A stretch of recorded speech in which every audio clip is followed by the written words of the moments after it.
Welcome back, everybody, to the End in Mind podcast. I'm your host, Caitlin. I'm so excited to welcome our guest here today. Tana is here with us today. We're super excited to have you. Thank you so much for coming out. Yeah, I'm so excited to be here and chat with you and, add some value to your audience. I think it's going to be a fun time. I just love your whole aura, your energy, and how you come and you're like, hey, I just want to help women. Can you tell us a little bit more about your story and how you've come to this place where you are helping women like ourselves? Yes, absolutely. So I started out, my dad was actually an entrepreneur back in the day. And so I used to help him like run around the office and do officey things. And then I started working for entrepreneurs kind of right out the gate. Like I was 11, I was, babysitting some and then also working in a pizza company. So I helped the owners when they were, not only working in the actual pizza company, I was a delivery driver back in the day. But also, out of college, I was their nanny for a little while. So I've been supporting entrepreneurs in some form or fashion for like ever. And then I decided to go to college and be in the College of Business. So I have a management degree. So anyway, I've been working with entrepreneurs forever. And right out of college, I went to work for actually a corporate place. And I realized very quickly, oh, I like the entrepreneurial space because I like to have like more impact. So, fast forward, working for lots of different entrepreneurs over the course of time, really helping to support the back end of their business so that they could do all the things that they love. Housed it with an influencer there for a hot minute, got them, all organized on the backside from a finance perspective, and they were in personal development. And I had always played around with like Enneagram and, DISC and some of those personality profiles. And I realized, oh, it's because I like personal development. And so I realized at that spot, she was really focused on helping women. And I was like, yeah, we need to help women own badass businesses and help them to understand the back office side that they ultimately need to know, but so they can, not run out of cash and they can have businesses that like really support their life. And so that's where my focus began. I want to help women entrepreneurs own the back office finance functions so that they can do good in the world. It's so good. And I love that you touched upon so many of us in this journey struggle with finances. And, I'm very real on this show about my own journey, right? And Yeah. it's most of the time not linear for entrepreneurs. Never. It's like up, down, back. You're taking 2 steps forward and then 1 step back, and then you take 4 steps forward. You're like, why am I still having to take a step back? But that is just how it goes. Because you're always constantly learning. You're trying things and then you're learning, oh, that doesn't actually support me, or that was really fun, but it didn't make any money, right? And so it doesn't have to be a failure. It's all information. It's all learning. And so the more you can, like pick yourself back up and be like, okay, so the next time we're going to plan better for profiting from the beginning, and we're going to take steps to do that differently. Like the sooner you can do that, the less like scary money has to feel. That's so great. So is this an area that you help your clients break through those like money beliefs? And because we all have our money baggage and, like it's tough Absolutely. to work through some of that stuff. Absolutely. I mean, if you come from a place where, money doesn't grow on trees, or you have to give discounts, or, if you come from that being the norm, it's really tricky to like make those shifts, but you can. And I think it starts with having the support system that you need and being in the rooms that are normalizing it's okay to make money. And let's face it, if you make money, you can do really good things with it. You don't necessarily have to discount your way into helping people. You can actually make plenty of money and then give it away in the way that you want. And so making those shifts from some of the scarcity mindset to how can I actually make enough and then share it is it's personal development right there. Yeah. Right? It is. Perfectly said. I couldn't agree more. And when I first got into this business, I thought I was getting into it to make money. And then quite literally, I was like, no, that is like not what I'm here to do. Money is become a byproduct of how I my clients now, and I know that you come from the same energy. Do Mhm. you see that shift happen with your clients as well when they're working with you? And, I think in the past, when I've only thought about money, it's been so Oh yeah. obvious, right? Like to the client. Yeah, Can you talk a little bit absolutely. about that too?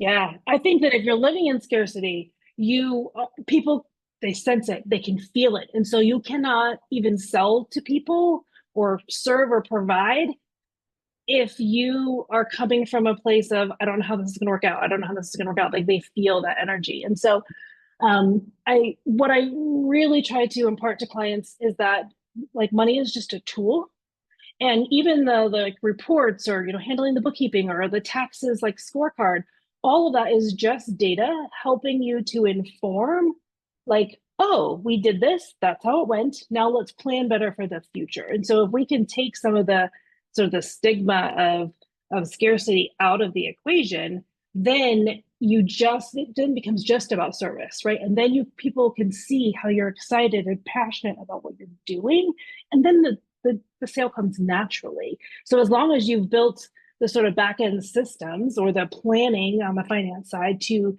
have there be profitability, if you've got that plus the sales engine constantly working, you're going to be really set up for success. I see this all the time with business owners and being on calls or even just like Mhm. listening in to some of the CEO conversations. And Yeah, I think this money belief has become so mainstream talked agreed. about, but like Mm-hmm. nobody really wants to do the work that comes with it.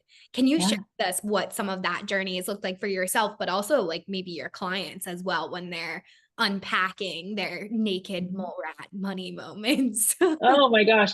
I had a great call actually with a financial planner and our joint, or, our joint client today.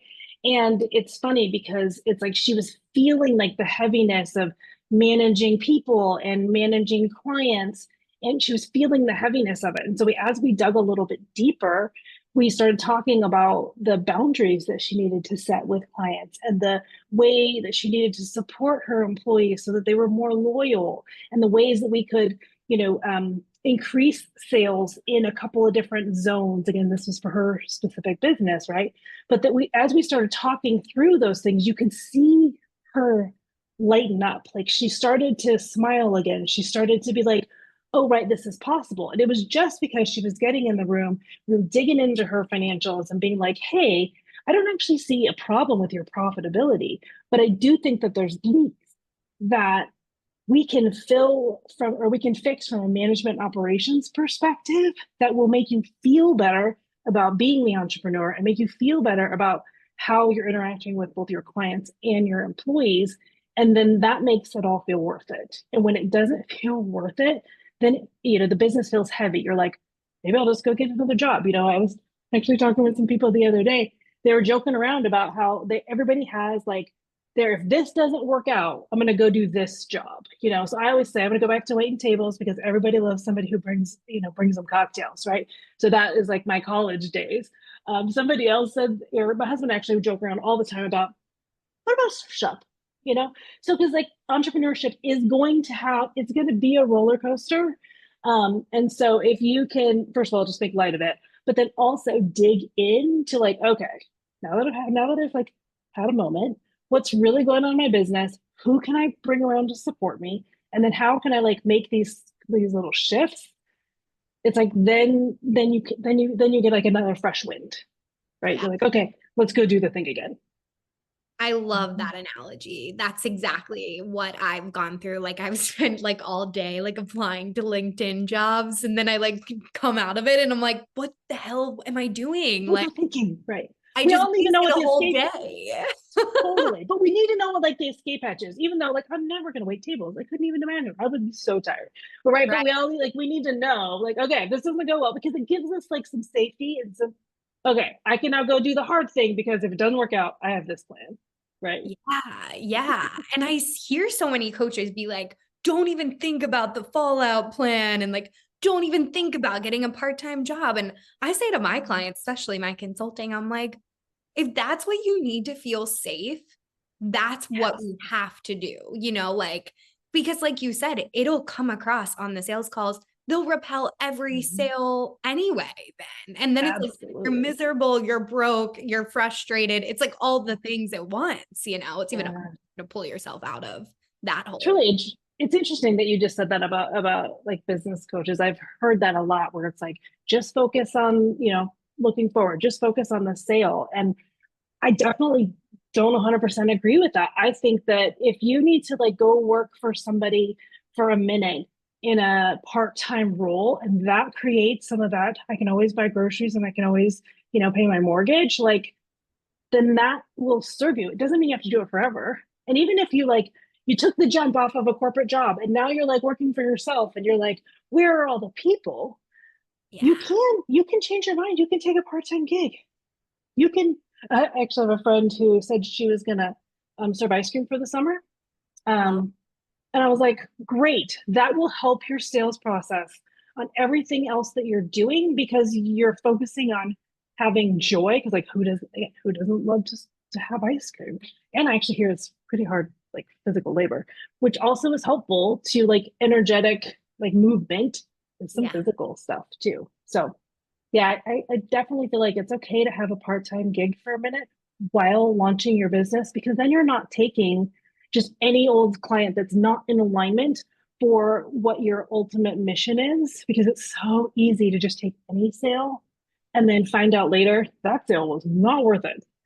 Yeah. Oh my gosh. Well said. I've shared Yeah. a lot of those fallouts on this show over the years and very candidly. I mean, bless my clients' hearts. Like it also was me, Mhm. right? Like maybe I Mhm. wasn't ready. I bit off more I could chew, or I didn't have the right team in place. And Yep. that's definitely the downfall, I think, of so many companies. Why Mhm. not treat it like a marathon, not a sprint? 100%. Take It the is. ice cream job. Like it's so funny. I was actually just sharing this with a client of mine just hired me and they own a gelato shop at the next town. Okay. And she had like a job listing on Indeed. And I Mhm. just shared this story with my client this morning who's thinking about like moving to a part-time position and then like Yep. building her company over time. And I was like, listen, like this lady had a part-time gig listed on Indeed, didn't get anybody, and found me and reached out to me. Like, we also don't know what could come out of a part-time gig. Like, it could Sure. be more of a contract. It doesn't Mhm. have to be, you're an employee under this Right. company. So I think that that's is it as well. It's like we really narrow our minds if we For don't sure. go all in, right? And like seeing the expansiveness of it. Yeah. Nothing is forever. Yeah. And if it is, then you're on the wrong side of the dirt, right? Like nothing is forever. You can change your mind. And I think it's like you need to give yourself permission to do things sort of messy or like less ideal for a minute, but don't let it take you down. Right. And I think that a lot of times, specifically with finance and with money, they're like, well, I didn't get that sale. So, I probably should just get another job or like whatever. Like they go into like this negative spiral. And the sooner you can be like, oh, that just means we weren't a good fit. What can I do to find my next fit? The sooner you can get there faster, like the more success that you will have over time. Yeah, I completely agree with that. That rebound time. It's Mhm. like how many times over the years that I wish I didn't waste a week of like sulking, in a sale gone bad. Or sometimes it's just the sales cycle. Luckily, my fiance is in sales and his sales Yeah. cycle is like 6 months, so Oh, yeah. he's like, you have no clue. Like these people need to think about it. And the bigger my contracts have gotten, the more Mhm. adaptable I have to be to that decision making time. And how Mhm. many times I've like put my foot in my mouth and probably lost some of the biggest contracts that I could have had being too Yeah. eager, right? And like not giving them the space. How do you help your Yeah. clients navigate that side of it as well? It's like kind of like excitement scarcity, like a little bit Oh, of yeah. both. Yeah, I could definitely see that. Um, I think that I definitely have conversations with people about let's not put all of our eggs in one basket, right? And let's also build a financial buffer so that we're not making decisions from scarcity. So it's like twofold, right? So, um, And if somebody, like, I will often ask questions when asked questions, I will ask questions back. Like, what's the motivation behind that? Or what's making you think that? Because then we can reframe to where the goals, or like what's happening now, how they're out of alignment of the ultimate goal. And then we can, sort of revisit, like, okay, that's probably coming from a place that is scared or that needs to know that there's more solid foundation. So how can we get more solid foundation and still make decisions that are headed towards the goal? And I also tell people too, like, it's okay to change your mind. You could be like, hey, I thought I wanted to go here. My goal was this. It's okay to change your mind. What's not okay is to constantly change your mind every single day because of what's happening in your life, because then none of those goals are quite aligned. And so we need to make sure that we are creating some financial space, some financial, like, that savings account or that support, and then keeping ourselves continually moving on the sales cycle. That's great advice. I love how you said, like, give yourself time, because as entrepreneurs, we can be very impulsive. I think that's like a side of us that works at times and doesn't Absolutely. other times, right? So we have to like learn the personal development side of it. When is the impulsivity good and when is it bad? What is your opinion on sales follow-ups? Like, do you recommend that your clients follow up a certain amount of times, or do you ever let a lead go dry? This is more out of curiosity of how you like treat those sales cycles. Yeah. Well, I think it depends, really depends on the, like, what the service is, right? But I would say generally for professional services, I think it's appropriate to be like, hey, just checking in on you, and then we're here when you're ready. Or, hey, it kind of depends on like what capacity you have too. If you're like, hey, I'm kind of sitting here and I'm ready for, plenty of people, then you might say, like, I'm giving a bonus for anybody who signs up in the next little while. So again, you're not creating pressure for the person, but you're giving them an incentive to act more quickly. And I think that it's okay just to say, like, in either way, like, let me know either way. If you're not ready right now, I'm fine to, circle back in a handful of months or whatever. So I think that I'm a fan of continuing to touch base and stay in somebody's orbit who is still thinking about your service, but not no high pressure sales. Like, again, that's just not, I feel like that's very man energy. It's not necessarily a feminine energy. And so you want people to remember who you are and what you do, and whether or not, you might be a good fit for them, but they might not be ready in their business, and to push them into doing it earlier is actually not going to work for either one of you. So I say, yes, follow up, but definitely not in a high pressure sales way. And again, if you can find an incentive that will work because they're ready and they're just scared, like, then I would say, yes, definitely give an incentive. Yeah, I really like that. To give like a tangible example of something I'm going through right now, I have financial advisors actually that I'm looking to hopefully work with in the next few weeks. And we've been like missing each other. Like their sales cycle ended or their quarterly or whatever, and they had like gather their numbers. And what else I find to be like a respect factor is when a potential client says, I can't talk for a month and then like people still follow up every week. I am a firm Yeah. believer in just put that in your calendar, let them be, like Yeah. I always think about it how I've enjoyed sales cycles and working with people that I've hired or like coaches that I've worked with and that I respect the silence, like Yeah. between the touch points because it doesn't feel so like slimy. Absolutely. Because, like, you don't want people to see your name in their inbox or on their, on your phone or whatever, like, and be like, oh, that person did not respect my boundaries. Yeah. Yeah, that's not okay. It's like a clear statement before you've even signed a contract how Mhm. crazy some amazing, again, souls are out there that maybe haven't learned those lessons yet. So if that is you, Absolutely. like, don't feel bad. It's okay. We've all been Yeah, there. We've all followed up too early, and you just agreed. learn, right? Like the hot and coldness as it comes. Yeah. Um, And I think that when you have a conversation with someone and you talk to them about where they're at now and where their goals are, then you can start to, like, I mean, just in my sales process, I have what we call "Are you a good fit" call typically, or an alignment call. Like, let's just talk for 20 minutes about where you are, where you're trying to go, and then we're gonna have some conversation about how I think you can get there. And then I usually will follow up with like a, hey, so great to have met you. Here's some things that I think you should consider. Let me know when you want to touch base. And I just leave it. And like I said, if I haven't heard from them in a couple of weeks, I might be like, hey, just checking in. But you want to give them enough for them to see how you can help them, but you still have to let them figure out if they're ready. Because if they're not ready, you're not going to be able to actually help them because they're not ready to be helped. I mean, it's like you know, somebody doesn't want to quit smoking, I'm not going to quit smoking, right? Yeah, yeah, it's like a receive factor too. What Mhm. would you say to our listeners that feel like they don't have a pipeline? Are there like tips around how you help your clients generate leads when they feel like their pipeline's either dried up or like they never had one to begin with, to be honest?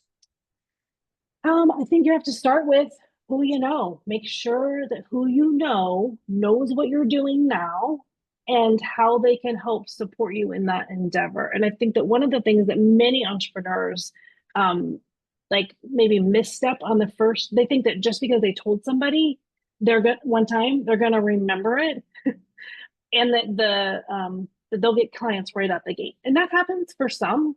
Um, but I would say that a lot of times it takes a couple of years for people to hear several times about what you're doing to refer people to you because they think about you in the old context and they haven't learned what you're doing. And then if you have any sort of, I'm not sure, and I might change my mind, and any sort of like any of that kind of energy, they're also not going to refer. So the more that you can just remind people, like, hey, here's this awesome thing that I'm doing right now, or here's the place that I'm focusing right now, then they'll start to think about who they know if it's not them. And I think it's okay to say, hey, this is what I'm working on right now.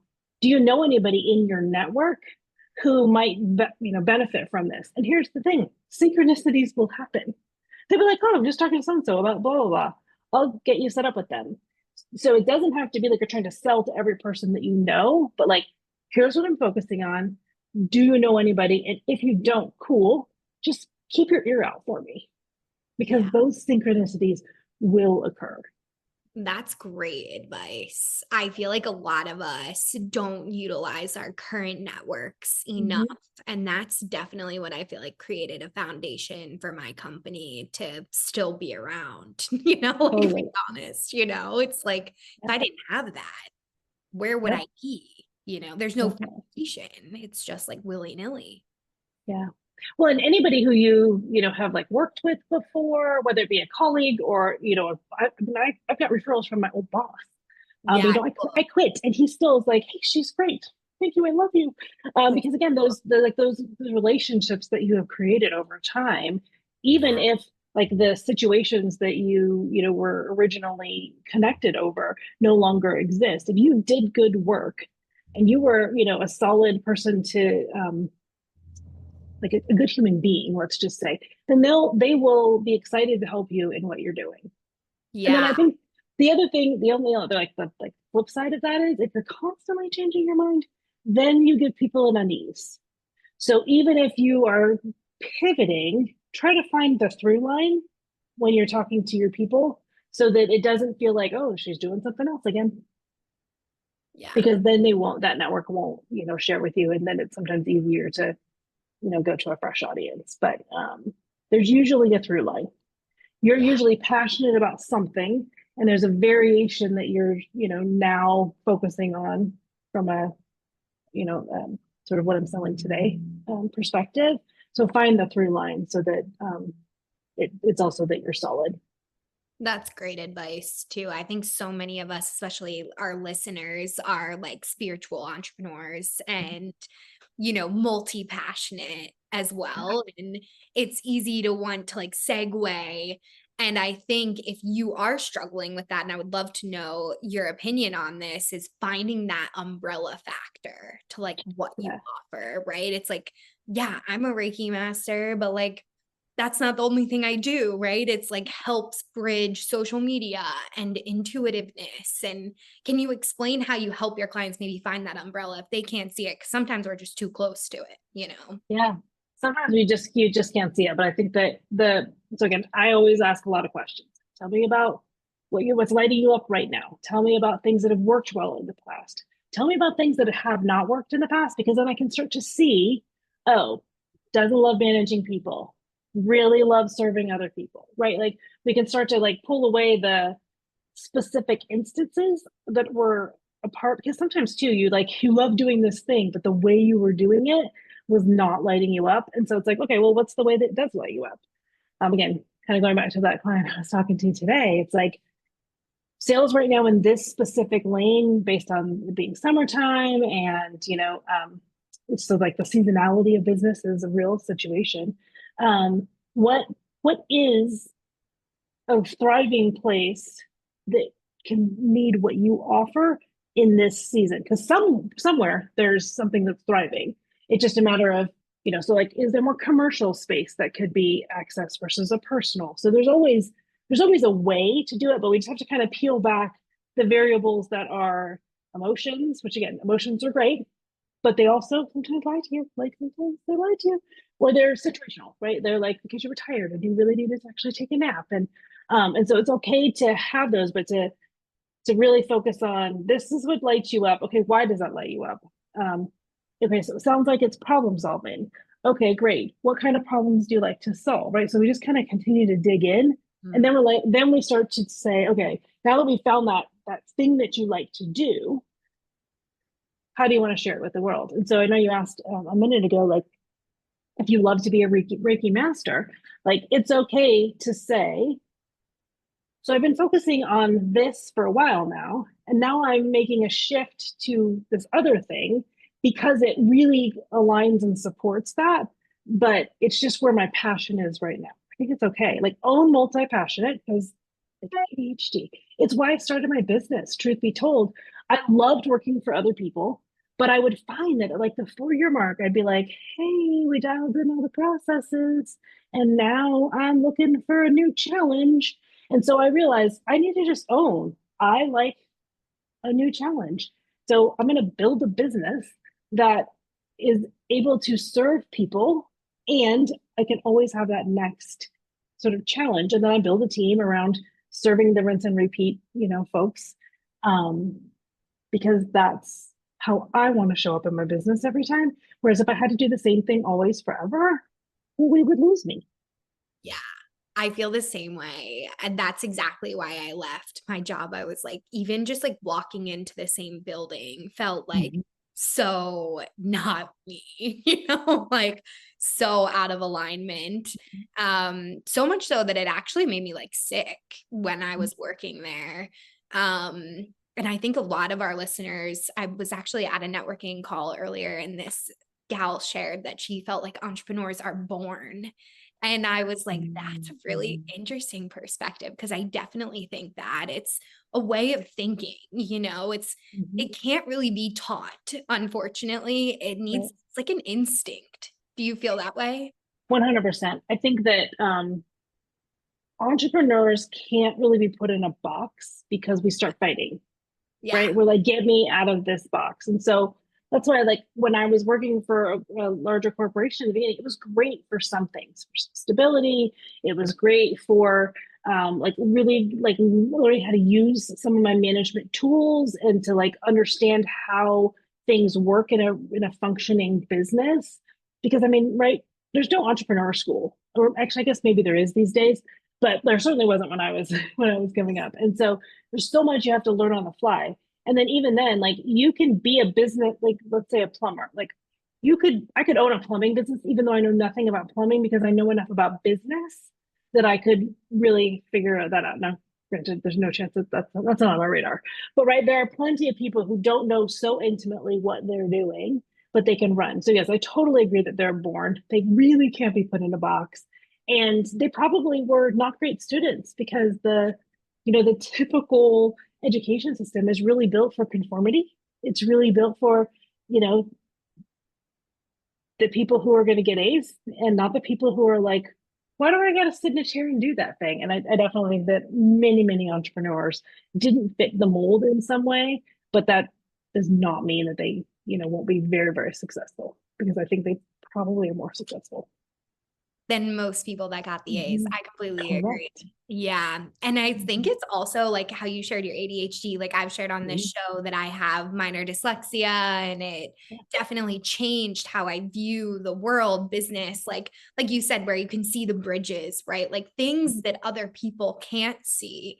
And it Yeah. is a gift. Like that's what I feel Yeah. like it's fueled us. So thank you so much for Mhm. coming on today and sharing your Mhm. knowledge. Is there anything else that you want to share with us before you tell us a little bit more about how our listeners can get in touch with you and share some of your freebies that you mentioned too? Yeah. Well, I definitely want listeners to know that, like, A, you're so not alone. It's okay if you don't know how to do this stuff. Find support, get in rooms that are normalizing, like, being awesome at business. Get in rooms where people are trying new things, because I think that there is something to be said for the people who are you are around most are going to help you navigate life. And if you don't like the room you're in, move rooms, move rooms. Yeah. And then as far as finding me, you can find me on tanakramer.com. I've got a couple of free resources there. There is a private podcast that's pretty digestible, asks lots of great questions about you and your business and just how you can maximize the finance side of things. And also, there's a profit leak PDF. So if you're like, hey, I'm making money, but how come I don't get to take enough of it home? Then there's some tips and tricks on that PDF as well. And then, like I said, I always do an opportunity and alignment call for anybody who's like, hey, I might need to talk to somebody.